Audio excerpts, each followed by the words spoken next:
Some fathers explode when their children betray them. I didn't. I stood perfectly still in my daughter's apartment, staring at the empty velvet box in my hand, while she was 3,000 miles away celebrating the trip she'd taken with the money she swore she didn't have. The necklace was gone. My wife's necklace. The last piece of her that still carried the shape of her life before cancer took her from us.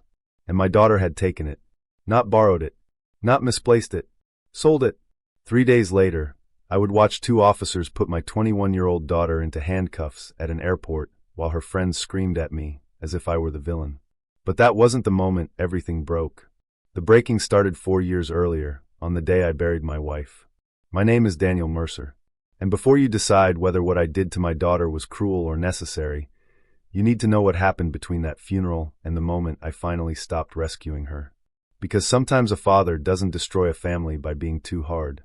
Sometimes he destroys it by being too soft. My wife, Claire, died when our daughter, Ava, was 17.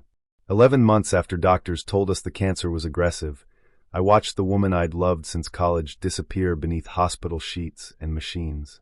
Ava didn't handle it well. Neither did I. The difference was that Ava screamed her grief outward. I buried mine so deeply that I almost forgot it was there. After Claire died, Ava became unpredictable. Angry one day, heartbroken the next, then completely distant. She blamed me for things that weren't mine to control. Why didn't Mom get better? Why didn't we find another doctor? Why didn't I make her stay? Why did everyone keep telling her to be strong? I didn't have answers. So whenever Ava pushed me away, I stepped closer. Whenever she demanded something, I gave it to her. Whenever she made a mistake, I cleaned it up. I thought I was protecting my only child from losing another person. I didn't realize I was teaching her that I would never let consequences reach her. At 18, she took my truck without permission and wrecked it after a party. Nobody was hurt. I paid nearly $1,500 to repair the damage. She apologized. I accepted it. When she enrolled in college, I paid her tuition, apartment deposit, groceries, and whatever else she claimed she needed. Then she stopped going to classes regularly. I told myself grief was complicated. When she called asking for money, I sent it. When she didn't call on my birthday, I told myself she was busy. When she sat across from me at dinner and stared at her phone instead of speaking to me, I pretended it didn't hurt. Because she was still alive. She was still my daughter. And after losing Claire, I became terrified of losing anyone else. Then, 11 days before the necklace disappeared, Ava called me. She wanted $3,200 for a luxury trip to Mexico with 3 friends. For the first time in 4 years, I said no. There was silence on the phone. Then her voice changed. You always do this, Dad. You act like money gives you control over my life. Ava, I'm not controlling you. I just can't afford to pay for this. You don't want me to be happy. That's not true. You've been using Mom's death to make me dependent on you. That one hurt. Because I knew how much I'd given her.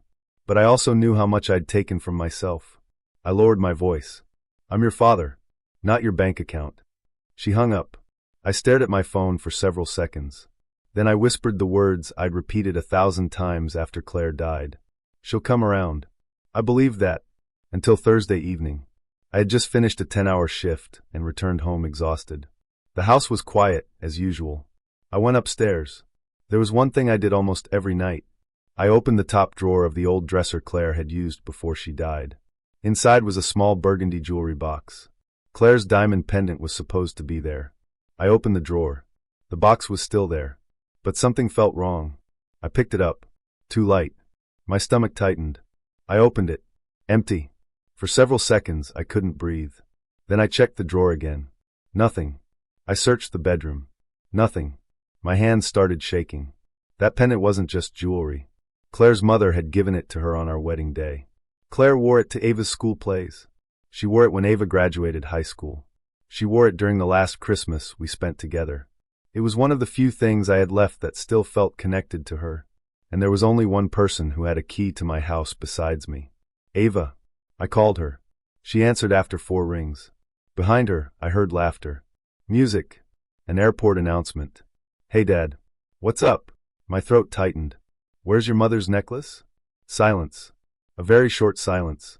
Then she said, What necklace? I closed my eyes. The diamond pendant from Mom's dresser. Another pause. Then Ava sighed. Seriously? My chest sank. Ava, where is it? It's just a necklace. I felt something inside me go cold. That was your mother's. Mom's gone, Dad. Her voice cracked for half a second. Then she recovered. I needed money for the trip. You wouldn't help me, so I figured out another way. Another way. I repeated those words silently. Then I asked the question I already knew the answer to. Did you sell it? She didn't apologize. She didn't cry. She didn't even sound ashamed. I have to board. We'll talk when I get back. Ava. The call ended. I stood alone in the kitchen, holding a silent phone. And for the first time in 4 years, I didn't tell myself she'd made a mistake. I didn't tell myself she was grieving. I didn't tell myself she was young. I didn't tell myself that Claire would want me to forgive her. I simply stood there. Because suddenly, I understood something terrifying. The necklace wasn't the real problem. The necklace was proof. Proof of everything I'd allowed to happen for 4 years. I grabbed my keys. I didn't know exactly where Ava had sold it, but I knew how I was going to find out. And when I pulled out of my driveway, I had no idea that the pawn shop waiting at the end of that road would reveal something far worse than a stolen necklace. Something that would make me question whether I had ever truly known my daughter at all. I drove without turning on the radio. Normally, after a 10-hour shift, I needed noise. Sports talk, old rock songs, anything that kept my thoughts from catching up with me. Not that night. That night, I wanted silence. The kind of silence that lets you hear every lie you've been telling yourself. I knew Ava had sold the necklace. I just didn't know where. So I started with the obvious places. There were several pawn shops along the older commercial strip outside town. Places with faded signs, barred windows, and jewelry displayed beneath bright fluorescent lights. I stopped at the first one. Nothing. The second. Nothing. At the third, an older man behind the counter barely looked up when I described the pendant. Diamond? Yes. Gold chain? Yes. He shook his head. Didn't see it. I thanked him and walked back to my truck. 3 more shops. Nothing. For a moment, I thought maybe I'd been wrong. Maybe Ava hadn't sold it. Maybe she'd given it to someone. Maybe she'd hidden it somewhere. Maybe there was still a version of this story where I could go home, open that drawer, find the necklace, and convince myself the entire thing had been some horrible misunderstanding. Then I walked into a place called Riverside Exchange. And everything changed. The man behind the counter was in his late 50s. Gray beard. Reading glasses hanging from a cord around his neck. I described the pendant. He stopped typing. Can you describe the stone? Round diamond. Small cluster around it. White gold setting. His eyes moved toward the jewelry case. Give me a minute. He disappeared into the back. I waited. 30 seconds. Then another 30. When he returned, he wasn't alone. He carried a small plastic evidence sleeve. My heart started pounding before I even saw what was inside. He placed it on the counter. I looked down. The pendant was there. Claire's pendant. My wife's necklace. The one she'd worn when Ava was 10 and terrified of her first school recital. The one she'd worn when we took our last family photograph. The one I'd held in my palm after Claire died because I couldn't bear putting it away. I reached toward the glass. My fingers stopped inches above it. That's mine. The man's expression changed. Sir? That belongs to my wife. He studied my face. What's your wife's name? Claire Mercer. And who brought this in? I already knew. I still asked. Who? He looked down at the paperwork. A young woman. Ava Mercer. My knees weakened. I grabbed the edge of the counter. For 4 years, I'd told myself Ava was simply lost. But there in black ink was her name. Not a mistake. Not a misunderstanding. A decision. The shop owner pulled the paperwork toward himself. She said it belonged to her family. She lied. He looked uncomfortable. She showed me identification. Signed the ownership statement. How much did you give her? He hesitated. $750. I stared at him. $750. That's what Claire's memory had been worth to my daughter. $750. Less than the monthly payment on the apartment I was still helping her keep. Less than what I'd spent fixing the truck she'd wrecked.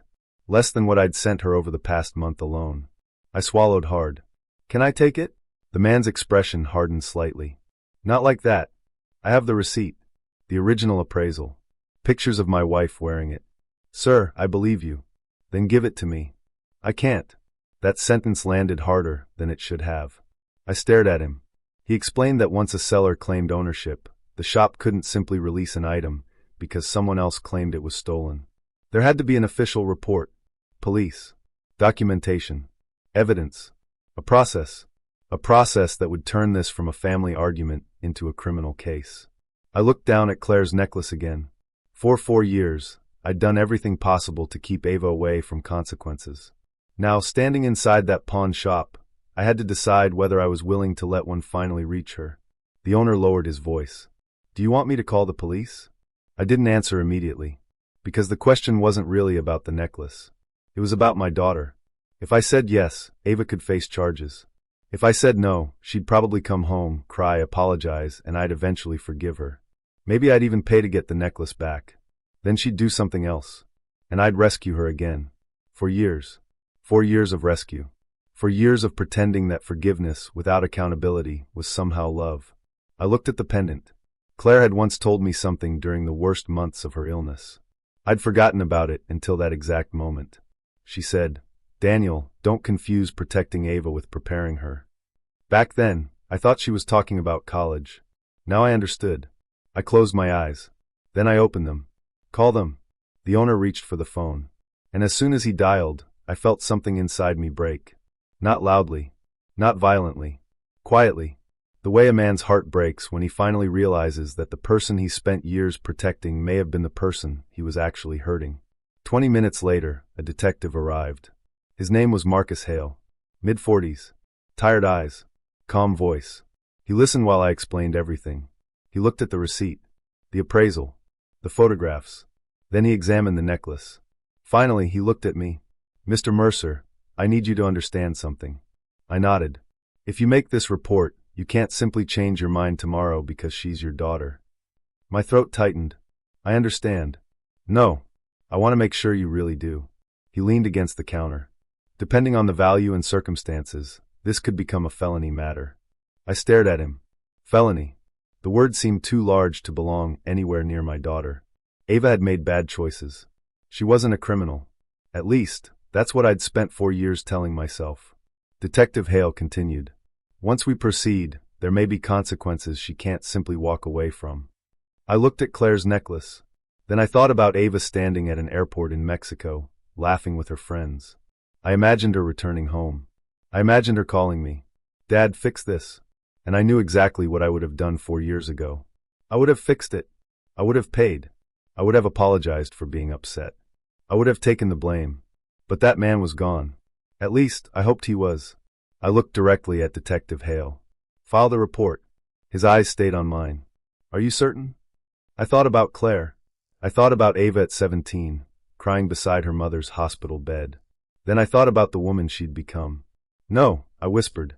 "I'm terrified." I looked down at the necklace one last time. "But I'm doing it anyway." Detective Hale picked up his pen. And just before he started writing, my phone buzzed. A text from Ava. I stared at the screen. It contained only one sentence. "Dad, don't be mad. I need you to send me another $1,000. I almost laughed. Almost. Because she had no idea what was happening on the other side of that screen. She thought I was still the same father. The father who always paid. The father who always forgave. The father who always came running. She didn't know the police report was being written. She didn't know her mother's necklace was sitting inside an evidence bag. And she certainly didn't know what would be waiting for her when her flight landed. But I was about to make one more decision. And this one would hurt far more than pressing charges. Because if I was really going to stop rescuing Ava, I couldn't keep financing the life she was using to destroy herself. The message from Ava stayed on my screen. "Dad, don't be mad. I need you to send me another $1,000. I read it once. Then again. Then a third time. Detective Marcus Hale was still filling out the report beside me, and the pawn shop owner was carefully placing Claire's necklace into an evidence sleeve. I should have felt angry. Instead, I felt tired. Not the kind of tired that comes after a long workday. The kind that settles somewhere behind your ribs after years of giving pieces of yourself away. I typed 3 words. "I can't do it." Then I stopped. My thumb hovered over send. For 4 years, those 3 words had been almost impossible for me to say. I deleted them. Typed again. "What happened to the money I already gave you?" I sent it. The reply came less than a minute later. "Why are you interrogating me?" I stared at the screen. Not, "I'm sorry." Not, "Dad, I made a mistake." Not even, "Can we talk?" Just anger. I put the phone away. Detective Hale noticed. Everything okay? I gave him a tired smile. No. He didn't ask anything else. Maybe he'd seen this before. Maybe he'd watched parents spend years confusing unconditional love with unconditional rescue. The report took another 20 minutes. When it was finished, Hale explained that the necklace would be held as evidence while the investigation continued. Then he gave me a card. If your daughter contacts you about this, don't threaten her. Don't make promises. And don't try to handle it yourself. I nodded. As I walked toward the door, I looked back at the display case. Claire's necklace was gone. For the first time since her death, I couldn't reach out and touch something that belonged to her. But strangely, I didn't feel like I'd lost it. I felt like I'd finally stopped letting someone else take pieces of her. Outside, the evening air was cold. I sat inside my Silverado and rested both hands on the steering wheel. Then my phone rang. Ava. I stared at her name. I almost didn't answer. But I did. Hey, Dad. Her voice sounded cheerful. Too cheerful. Where are you? At the airport. We're about to leave. I closed my eyes. You sold your mother's necklace. Silence. Then she laughed. Not because anything was funny. Because she didn't know what else to do. Are you seriously still on that? Yes. Dad, I told you. I needed the money. You didn't ask me. I did ask you. You said no. That doesn't mean you can take something from my house. It's my mother's. My grip tightened around the steering wheel. No, Ava. Her voice sharpened. Excuse me? Your mother gave that necklace to me. You don't own her memories. That sentence cut deeper than she could possibly understand. Because she was right about one thing. I didn't own Claire's memories. I carried them. Every single day. I carried the sound of her laugh. The smell of her perfume. The way she used to touch my shoulder whenever she walked behind my chair. I carried the memory of holding her hand in the hospital and pretending I wasn't terrified. And I carried the memory of Ava sitting beside her bed, crying so hard she couldn't speak. I had spent 4 years trying to protect that girl. Now she was using her mother's memory as currency. You could have asked me, I said quietly. And you would have said no. Yes. Then what's the difference? I couldn't believe she'd asked. The difference is that I would have been able to tell you no. She went quiet. Then came the words I'd heard so many times before. You've changed. I looked through the windshield. No, Ava. I finally stopped changing my answer just because you didn't like it. She hung up. I didn't call back. And that was when I knew something inside me had truly changed. But the hardest part hadn't happened yet. It came the next morning. At 8:17, I received a message from Ava. Dad, I know you're upset, but I need you to do something for me. I almost ignored it. Then another message appeared. Please don't tell anyone about the necklace. My stomach dropped. I read it again. Then a third message arrived. I can fix this when I get back. I stared at those words. Fix this. She didn't say, I'm sorry. She didn't say, I shouldn't have done it. She said she'd fix it, as if the only problem was that I'd discovered her. I put the phone down. Then it buzzed again. This time it wasn't Ava. It was Detective Hale.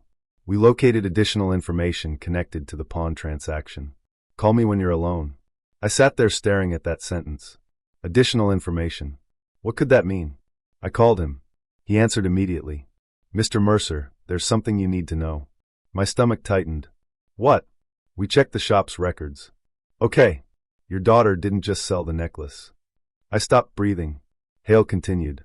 She came in asking about something else first. What something else? There was a pause. Then he said it. She was looking for another item registered under your wife's name. My hand went numb around the phone. I looked toward the staircase. Toward the room where Claire's belongings were still stored. For 4 years, I'd believed Ava had taken one thing because she needed money. Now I was wondering whether the necklace had ever been the real target. Detective, I whispered. What else did she ask about? He hesitated. Then he gave me the answer. Your wife's wedding ring. The room seemed to tilt. Claire's wedding ring. The ring I'd kept locked away since the funeral. The ring I'd never shown Ava. The ring I thought nobody knew existed. Except one person. My daughter. I stood up so quickly the chair scraped across the floor. And suddenly, I wasn't thinking about the pawn shop anymore. I was thinking about the fireproof safe in my bedroom. The safe I'd opened only once since Claire died. I ran upstairs. My hands shook as I entered the combination. I opened the door. The ring was there. Thank God. But underneath it was something I had never seen before. A small white envelope. My name was written across the front. in Claire's handwriting. I froze. My wife had been dead for 4 years. Yet somehow, there was a letter from her sitting inside the safe. And I knew, before I opened it, that whatever Claire had written inside could change everything I thought I knew about Ava. I reached for the envelope. Then my phone rang again. Ava. This time I answered. She didn't say hello. She whispered 4 words. Please don't read it, Dad. My blood went cold. Because I hadn't told her about the letter. And she was thousands of miles away. So how did my daughter know it existed? Please don't read it, Dad. Ava's words echoed through the room. I couldn't move. My hand was still resting on the white envelope, my wife's handwriting staring back at me. Claire. For years gone. For years since I had heard her voice. For years since I'd watched the woman I loved disappear behind a hospital curtain. And somehow my daughter knew about a letter I had never seen. How do you know about this? I asked. Ava didn't answer. Ava. Her breathing became uneven. Where did you find it? That question stopped me cold. I hadn't told her where I was. I hadn't told her I'd opened the safe. I hadn't even mentioned the envelope. Who told you about it? Still nothing. Then she whispered, Mom did. My chest tightened. What? Before she died. I sat on the edge of the bed. For a moment, the entire room seemed to disappear. Claire had been sick for months before she died. There were days when she couldn't stand without help. Days when she could barely keep her eyes open. But there were also moments when she seemed completely clear. Moments when she'd hold my hand and tell me she wasn't afraid. I'd always believed she told me everything. Apparently she hadn't. What did she tell you? I asked. Ava started crying. Not the angry crying I'd heard from her so many times. This sounded different. Small. Like the 17-year-old girl I'd buried beside her mother had suddenly returned. She made me promise. Promise what? That I wouldn't tell you unless I had to. My heart began pounding. Had to do what? Ava didn't answer. I stood. You're going to tell me right now. Dad, please. No. The word came out harder than I expected. Ava went silent. I stared at the envelope. Then I said something I hadn't said to my daughter in 4 years. You're not going to control this conversation. Her breathing caught. I almost took it back. The old instinct was still there. Comfort her. Apologize. Make things easier. But I stayed silent. Finally, Ava said, Mom knew she was going to die. I know. No. You don't. My stomach tightened. What are you talking about? She knew before she told us. I sat down again. What did she know? Ava began sobbing. Then she said something that made my blood run cold. She knew what I was becoming. I closed my eyes. For 4 years, I'd blamed Claire's death for Ava's behavior. I'd told myself grief had changed her. I'd told myself losing her mother at 17 had left a hole inside her. Maybe that was true. But now I wondered if Claire had seen something I hadn't. Why didn't she tell me? Because you wouldn't listen. The words hurt. What? Mom told me you would protect me from everything. I looked at the envelope. That's what she wanted. No, Ava whispered. That's what she was afraid of. I stopped breathing for a second. Ava continued. She told me you were going to spend the rest of your life trying to make up for losing her. My eyes burned. That's not true. It was. I wanted to argue. But I couldn't. Because I knew it was. Every dollar I'd given Ava. Every mistake I'd erased. Every consequence I'd prevented. Every time she'd hurt me, and I'd told myself she was just grieving. I hadn't only been protecting her. I'd been trying to prove to a dead woman that I could keep our family together. What's in the letter? I asked. Ava went quiet. I don't know. I almost laughed. You just told me not to read it. Because Mom told me never to let you read it unless you stopped rescuing me. My body went still. Those words hit me harder than anything else she'd said. Why? Because she knew you'd use it against yourself. I stared at the envelope. Claire had always known me too well. Even dying, she knew what kind of man I was. The kind who would blame himself for things he couldn't control. The kind who would carry guilt until it became indistinguishable from love. Ava, I said quietly, what else did your mother tell you? She didn't answer. Ava, I can't. Then I'll read the letter. No. The scream came instantly. I looked at the envelope. Then at the phone. Why are you so afraid of me reading your mother's words? Ava began crying again. Because she wrote about the money. My heart stopped. What money? Silence. Ava, what money? I have to go. Don't you dare hang up. But the call ended. I stood there staring at the phone. The same feeling returned. That terrible feeling I'd had when I first opened the empty jewelry box. Something was missing. Something important. And I had been living inside a lie without knowing it. I opened the envelope. The paper inside was folded twice. My hands trembled. Claire's handwriting was unmistakable. I couldn't read the first sentence. My eyes blurred. I wiped them. Then I tried again. Daniel, if you're reading this, then something has gone wrong. I stopped. My heart was pounding. I continued. I need you to understand something before you blame yourself. I swallowed. Claire knew me. She knew exactly what I'd do. I read the next line. Ava is going to need you to be her father, not her savior. I couldn't breathe. I sat down on the bed. The letter continued. Claire wrote about Ava. About the months before her death. About conversations I'd never known they'd had. Then I reached one sentence that made everything inside me freeze. There is something Ava has been hiding from you, and when you discover it, she will try to convince you that protecting her means staying quiet. Don't. I read that sentence twice. Then a third time. My hands started shaking. Claire hadn't written this after Ava sold the necklace. She hadn't written it after Ava became distant. She had written it while she was dying. Before any of this happened. Which meant my wife had seen the road we were heading down years before I did. I continued reading. Then I reached the final paragraph. And my heart broke. If she ever takes something that cannot be replaced, don't pay to make it disappear. Let her face it. Even if she hates you for it. One day, she may finally understand why you did it. I lowered the letter. Claire had known. Maybe not the exact details. Maybe not the necklace. But she'd known her daughter was heading towards something dangerous. And she'd known exactly what I would do. I would rescue her. I would pay the price. I would bury the truth. Just like I'd been doing for 4 years. My phone buzzed. A message from Ava. Dad, please. Don't give the police anything else. I stared at it. Then another message appeared. You don't understand what they'll find if they keep digging. My blood went cold. I read it again. What they'll find. Not what they'll find about the necklace. Not what they'll find about the pawn shop. What they'll find. I called her. No answer. I called again. Nothing. Then a final message appeared. The necklace wasn't the first thing I took. I couldn't move. The room became completely silent. Claire's letter was still in my hand. The necklace was sitting with the police. And my daughter had just admitted that this wasn't one terrible decision. It was a pattern. I looked toward the fireproof safe. Then I remembered something. Claire had kept another box in the bottom drawer of her dresser. A small wooden box. I hadn't opened it since her funeral. I walked toward it slowly, because suddenly I was terrified of what I might find. And when I pulled open that drawer, I saw the box.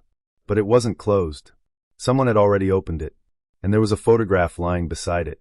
A photograph of Ava, standing beside her mother, taken only weeks before Claire died. On the back, in Claire's handwriting, were 6 words. Daniel, look at who she's standing beside. I stared at the photograph. Ava was 17. Her mother was still alive, and standing beside them was a man I had never seen before. He was young, maybe 25. Dark jacket, short hair, one hand resting casually on Ava's shoulder. But that wasn't what frightened me. It was the look on Claire's face. She wasn't smiling. She was watching him. I turned the photograph over again. 6 words.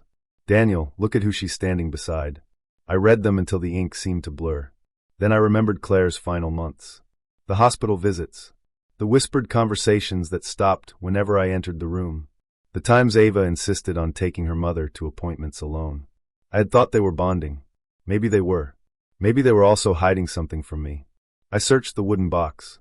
Inside were old receipts, photographs, Claire's handwritten notes, and a small folded piece of paper. I opened it. One name. Ethan Cole. Underneath it was a phone number. My heart began beating faster. I didn't recognize the name, but Claire had written it down. That was enough. I called the number. It rang twice. A man's voice answered. Hello. I almost hung up. Instead I said, Is this Ethan Cole? Silence. Then his voice changed. Who is this? My name is Daniel Mercer. Nothing. Then I heard him breathe sharply. Daniel. My stomach tightened. You know me. I know who you are. How? Another silence. Then he said something that made my blood run cold. Claire told me you'd eventually call. I sat down. She told you? Yes. When? Before she died. I closed my eyes. Who are you to my wife? I'm not sure that's the question you should be asking. My grip tightened around the phone. Then tell me what question I should ask. Ethan hesitated. Ask me why Ava needed money. My entire body went still. What does that mean? You think the necklace was about a vacation? I didn't answer. Ethan continued. It wasn't. I stood. What did my daughter owe you? Nothing. Then why was she giving you money? I didn't say she was. I felt anger rising. Listen carefully. My daughter stole her mother's necklace, sold it, and lied about why she needed the money. My wife left me a letter warning me about her. And now I'm talking to a man Claire apparently trusted. My voice cracked. So you're going to tell me what the hell is going on? Ethan was quiet for several seconds. Then he said, Ava wasn't stealing from you because she wanted luxury. Then why? Because she was trying to hide something. What? I don't know everything. Then tell me what you know. He exhaled. Your daughter started borrowing money from people after your wife died. At first, it was small. A few hundred here. A few hundred there. Then the amounts got bigger. My stomach sank. How much? More than you think. I looked toward the photograph. Who is she borrowing from? Ethan didn't answer. Who? People who don't like being owed. The room suddenly felt colder. Are you one of them? No. Then why did Claire know you? Because she asked me to keep an eye on Ava. I stopped. My wife had asked a stranger to watch our daughter. While I was standing beside her hospital bed, believing I was the only person protecting our family. Why? Because Claire knew Ava was hiding something. I whispered, what? Ethan's voice softened. She was scared. Those two words broke something in me. Claire had been dying. And while I was focused on keeping her alive, she had been afraid of what might happen to our daughter after she was gone. Why didn't she tell me? Because she knew you'd try to fix it. I looked at Claire's letter. The words suddenly made sense. Be her father, not her savior. My eyes filled with tears. I should have been there. Ethan didn't respond. I wiped my face. What did Ava do? I can't tell you everything over the phone. Why? Because some of what I know isn't mine to reveal. My patience snapped. My wife is dead. My daughter is facing a criminal charge. Someone has been taking things from my home. And you're telling me there are people looking for her. I said nothing about people looking for her.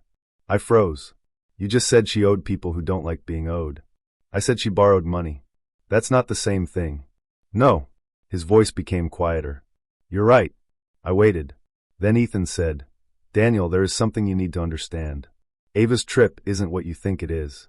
I stared at the photograph. She's in Mexico. I know. With 3 friends. I know. Then what is she doing there? Ethan didn't answer. Instead, he asked, when does she return? Sunday. There was another pause. Then he said something that made every hair on my arm stand up. Don't meet her alone. My mouth went dry. Why? Because if Ava realizes what you've found, she may panic. Why would she panic? Ethan's voice dropped. Because the necklace wasn't the thing Claire was most afraid of. The call ended. I stood in the silent bedroom with the photograph in my hand. For 4 years, I'd believed my daughter was simply reckless. Maybe she wasn't. Maybe she was trapped. Or maybe she had become dangerous enough to trap other people. I looked at the clock. Sunday was less than 48 hours away. And Ava was coming home. I had no idea what she'd been running from. But now I knew one thing. I wasn't going to meet her at that airport as the same father who had always rescued her. This time, I was going to ask questions. And somewhere over the ocean, my daughter was already making a decision of her own. Because while I was discovering what she'd done, Ava was discovering that someone had betrayed her. And she had just found out that the police were waiting for her when her plane landed. The first thing I did after Ethan hung up was call Ava. She didn't answer. I called again. Nothing. Then I sent one message. Call me when you land. We need to talk. I didn't mention Ethan. I didn't mention Claire's letter. And I didn't tell her that Detective Hale had already confirmed her flight information. I wanted to see what she would say when she thought she was still in control. 20 minutes passed. Then my phone buzzed. Ava. I answered. Hi, Dad. Her voice sounded different. Not angry. Not dismissive. Scared. Where are you? She hesitated. At the hotel. Your flight is tomorrow? Yes. Good. She went quiet. Then she asked, why? I looked at Claire's photograph sitting on the table. Because I want you home. Ava swallowed. I'll come home. Something about the way she said it bothered me. Are you okay? I'm fine. You don't sound fine. I'm just tired. I almost told her everything. The necklace. The report. The letter. Ethan. Instead, I asked the question that had been sitting in my mind since the pawn shop. Who is Ethan Cole? There was silence. Not confusion. Recognition. Ava knew exactly who I meant. Where did you hear that name? My heart sank. Answer me. Did you talk to him? Why would you care? Because, Dad, you don't know him. That sentence stopped me. Then tell me who he is. I can't. Why? Because it's complicated. I laughed once. There was nothing funny about it. Everything with you is complicated. You're not listening. No, Ava. I've been listening for 4 years.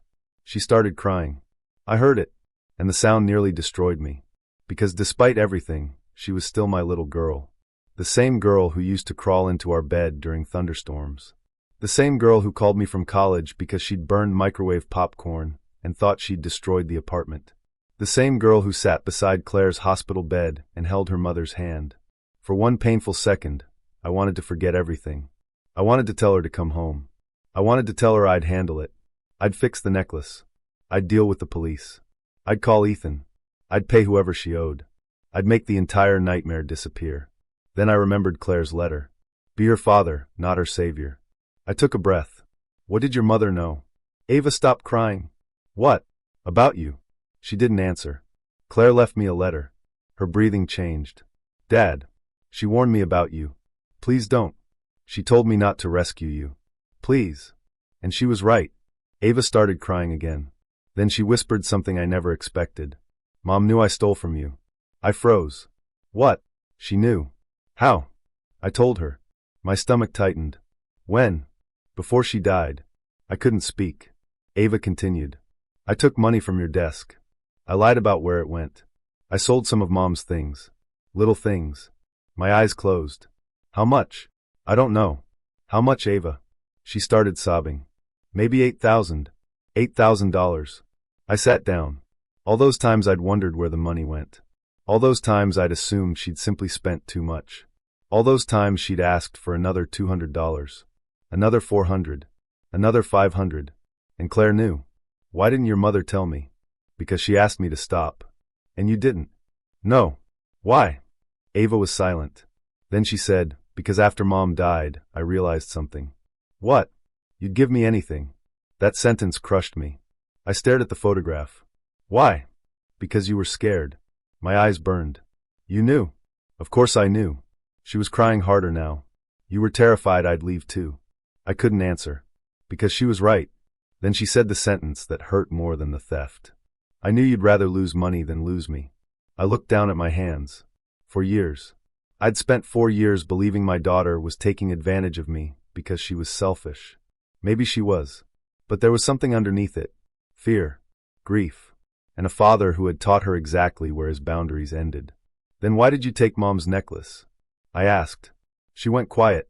I waited. Finally she whispered, because I was desperate. For what? I can't tell you. Ava. I can't. Who are you afraid of? Silence. Then a voice came through the phone. A man's voice. Not Ethan. Someone beside her. Hang up. My blood went cold. Ava immediately said, Dad, I have to go. Who was that? Nobody. Where are you? Dad. Where are you? She hung up. I stared at the phone. Then I called Ethan. He answered immediately. She contacted you. It wasn't a question. Someone was with her. Ethan went silent. Who? I don't know. Don't lie to me. I'm not. Then tell me what you know. Ethan sighed. Daniel, Ava got involved with people she couldn't control. What people? I don't have names. Then give me something. He hesitated. Your daughter borrowed money from someone. A lot more than what she told you. My stomach dropped. How much? Nearly $20,000. I stood. 20,000? She borrowed it over several months. Why? I don't know. You do know. I know she was trying to keep something from you. What? Ethan didn't answer. Tell me. She wasn't spending all that money on herself. I stopped. What? Some of it was going somewhere else. Where? I don't know. I closed my eyes. Everything was changing. The necklace. The money. The letter. Ethan. Someone standing beside Ava in Mexico. And now a debt that was nearly $20,000. My daughter hadn't stolen Claire's necklace for cocktails and a vacation. She had sold it because she needed cash. But what kind of problem required that much money? And why was she terrified of me finding out? I hung up with Ethan and immediately called Detective Hale. He answered after 2 rings. Mr. Mercer? I need to tell you something. I explained everything. The photograph. Ethan. The money. The voice I'd heard beside Ava. Hale listened without interrupting. When I finished, he was quiet. Then he said, "Don't confront anyone." I wasn't planning to. Good. What happens when she lands? We'll handle it.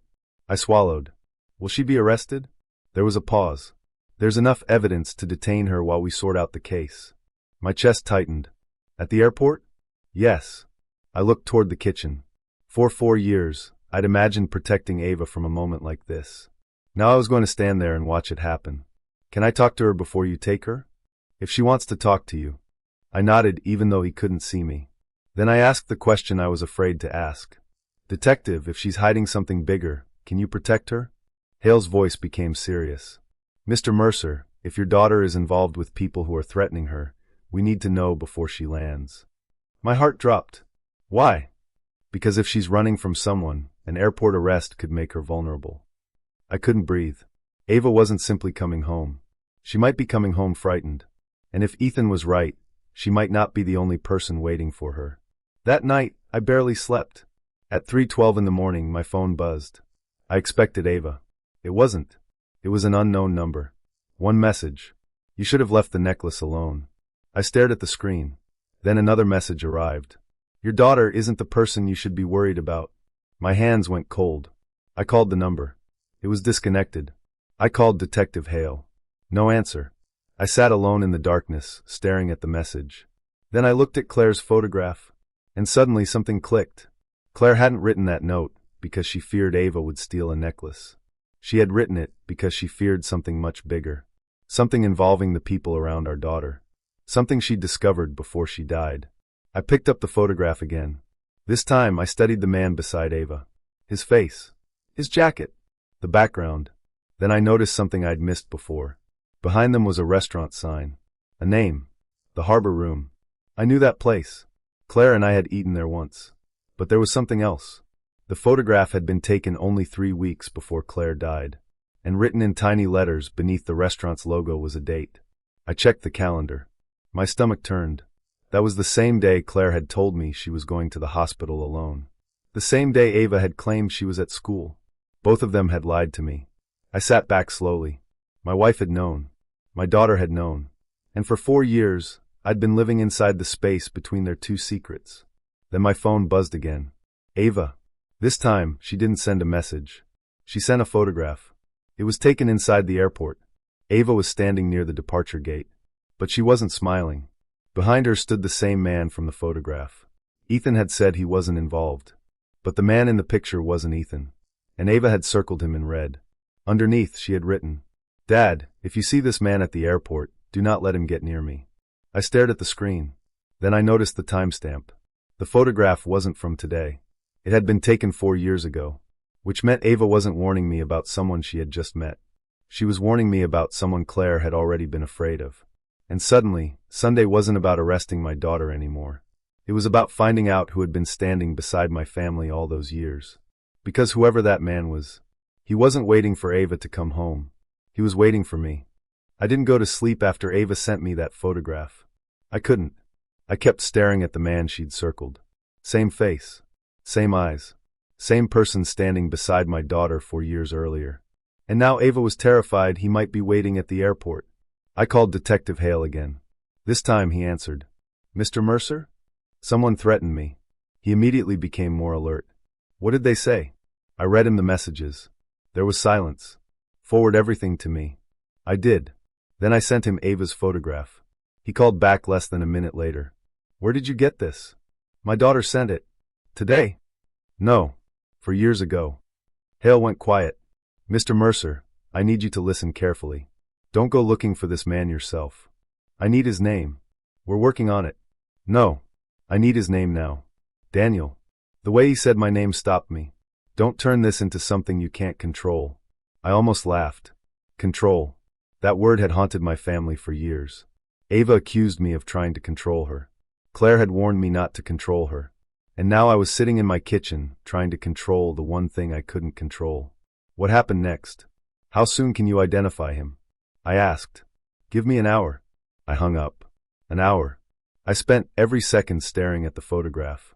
Then something caught my attention. The man wasn't looking at the camera. He wasn't looking at Ava either. He was looking at Claire. That detail made my skin crawl. I enlarged the photograph on my phone. His expression wasn't friendly. It wasn't romantic. It was calculating, as if he were studying her. I remembered the restaurant, the harbor room, the day Claire had told me she was going to the hospital alone. I had been working that afternoon. Ava had supposedly been at school, but they had both been there, together. I searched through my old calendar. The appointment was still recorded. Claire's oncologist. 3:30 p.m. But there was another note beneath it. One I had written myself. Claire canceled. Said she needed rest. I stared at the words. She had lied. Or perhaps someone had convinced her to lie. I went downstairs and opened the drawer where I'd kept Claire's old paperwork. Medical records. Bills. Insurance documents. Photographs. Everything I'd saved, because throwing any of it away felt like throwing away pieces of her. I found the folder from that month. Then I found something I had never noticed. A receipt. The harbor room. 2 meals. Paid in cash. Time, 4:11 p.m. The same day Claire supposedly stayed home. My hands began shaking. Then I saw a second receipt. 3 weeks later. Same restaurant. Same handwriting on the back. Ask Daniel before it's too late. Claire. I sat down. She had tried to tell me. Maybe several times. And I'd been too distracted by grief to understand. My phone rang. Detective Hale.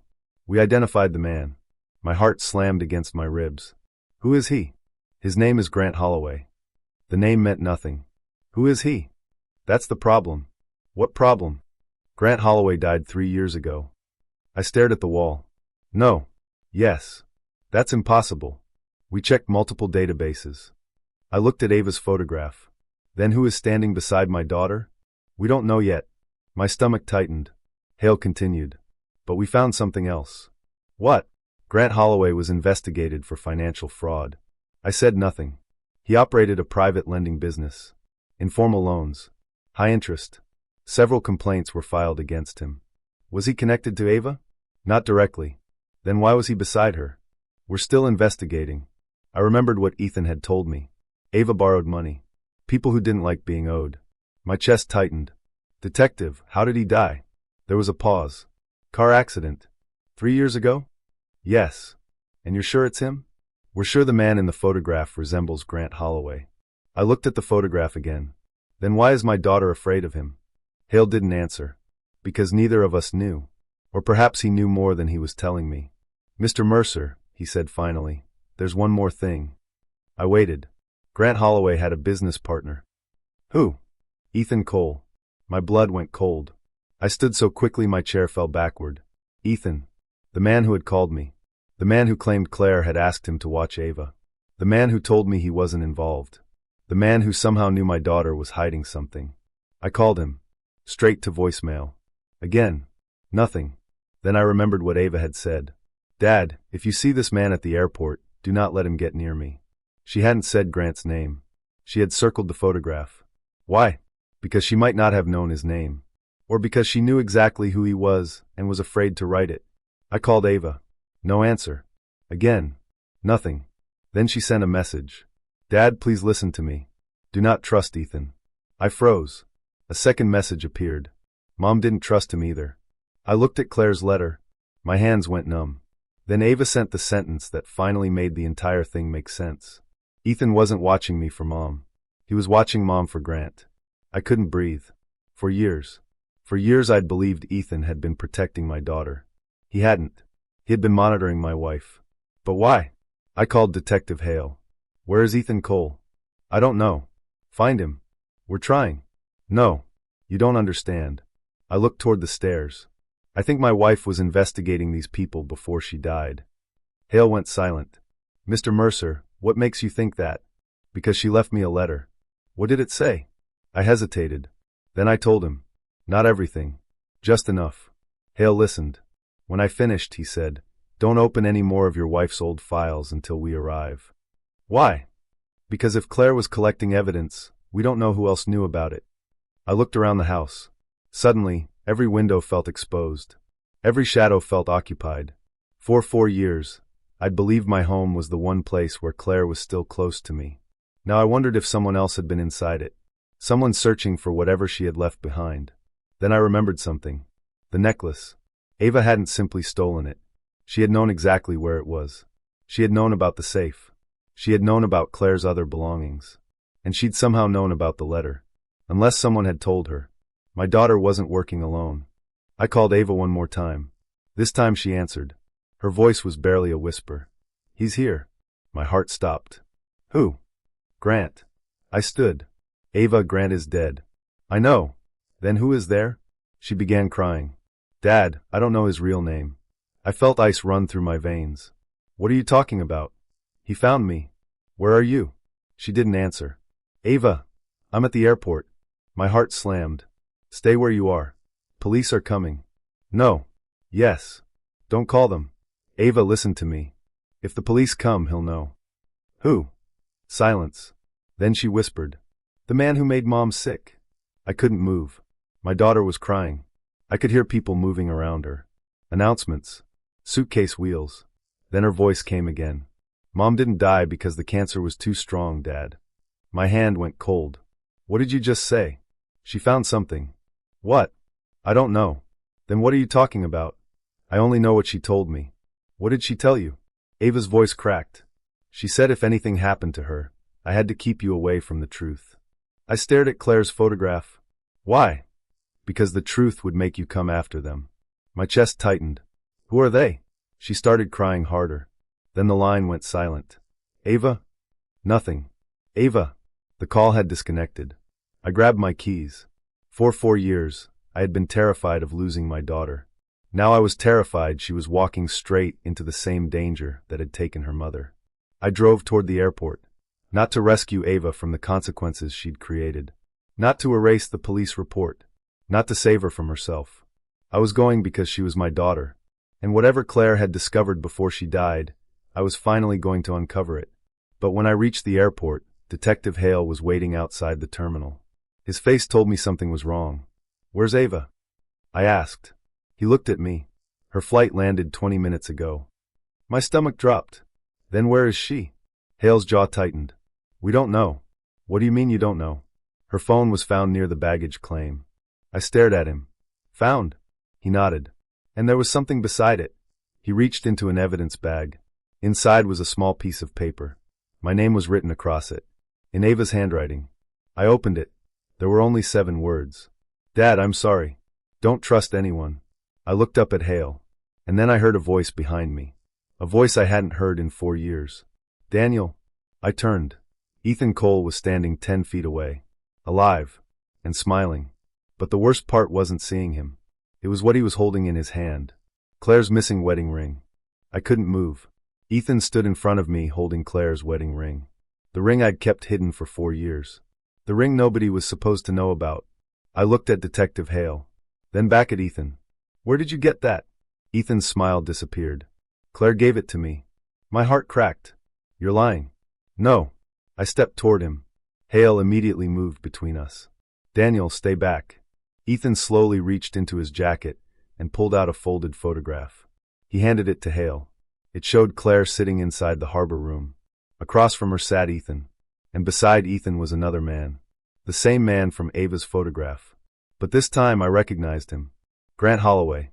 Except the date on the photograph was 2 months before his supposed death. My blood went cold. Hale stared at it. Where did you get this? Claire. Ethan looked at me. Your wife discovered Grant had been using fake identities and illegal loans to pressure people. She found out Ava had borrowed money from him. I felt my knees weaken. Why didn't she tell me? Because Grant threatened your family. I closed my eyes. Everything finally connected. The money. The secrets. The necklace. The fear. Claire hadn't been hiding something from me because she didn't trust me. She had been trying to protect me. Ethan continued. Claire asked me to watch Ava after she died. But I couldn't protect her forever. Then why did you disappear? Because Grant found me. Hale stepped forward. And Grant is alive? Ethan nodded. He's been using another identity for years. My phone buzzed. A message from an unknown number. You should have listened to your wife. I showed Hale. His expression changed. Then another message arrived. Ask your daughter what she promised me. My heart dropped. Ava. We found her 20 minutes later. She was hiding inside a service corridor near the parking structure. When she saw me, she broke. Not the angry 21-year-old I'd known for years. Not the girl demanding money. Just my daughter. Terrified, she ran into my arms. Dad. I held her. For a few seconds, neither of us spoke. Then she whispered against my chest. I'm sorry. Those 2 words nearly destroyed me.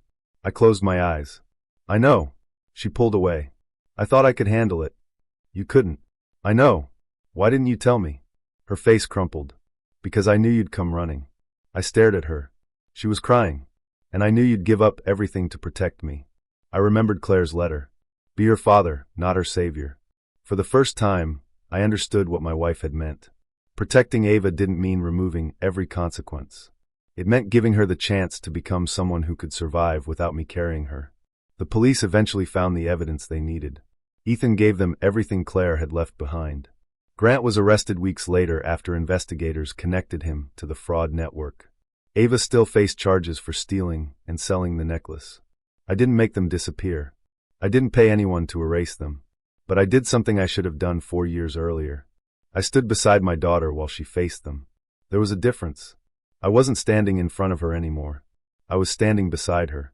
Months later, Ava came home one evening carrying a small box. She placed it on the kitchen table. Inside was Claire's necklace. Restored. The diamond had been cleaned. The chain repaired. Ava had worked for months to buy it back. She pushed the box toward me. I can't undo what I did. No, but I can stop becoming that person. I looked at her, and for the first time in years, I believed her. I opened the box. Claire's necklace caught the light. I thought about the woman who had worn it.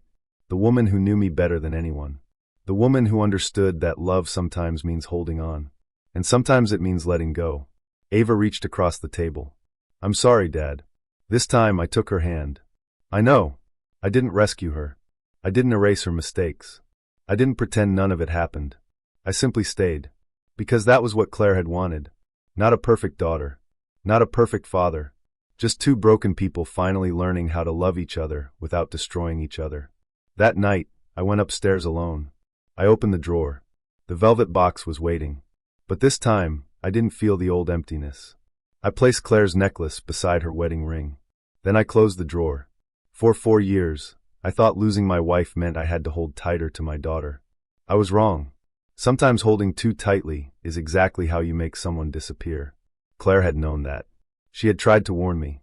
And when I finally understood her message, I realized something that changed everything. I hadn't saved my daughter by stopping her consequences. I saved her by finally allowing her to face them. And maybe in the end, that was the greatest gift a father could give. Not another bailout. Not another excuse. Not another rescue. A chance to become better. If this story meant something to you, tell me in the comments where you're watching from. And remember this. Love doesn't always mean shielding someone from the fall. Sometimes it means standing close enough to help them get back up.